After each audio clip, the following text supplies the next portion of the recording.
சபஹார் துறைமுகத்துக்கு அமெரிக்கா தன்னுடைய மிரட்டலை இந்தியாவுக்கு கொடுத்தாங்க. இதற்கு நம்ம வெளியுறவுத்துறை அமைச்சர் EAM ஜெய்சங்கர் அவர்கள் தக் லைஃபா ஒரு ரிப்ளை கொடுத்திருக்காரு. அது என்னன்னு பார்க்கலாமா?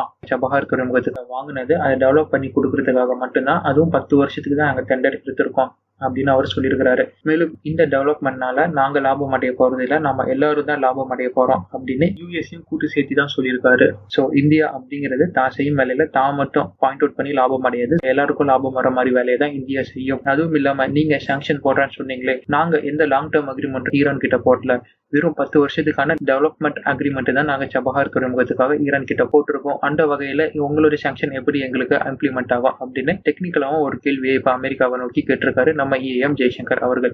We could never sign a long-term agreement. This is actually for everybody's benefit. I don't think people should take a narrow view of it. EAM ஜெய்சங்கரின் ரிப்ளை பத்தின உங்களின் கருத்து என்ன அப்படிங்கறத கமெண்ட் பாக்ஸ்ல போடுங்க.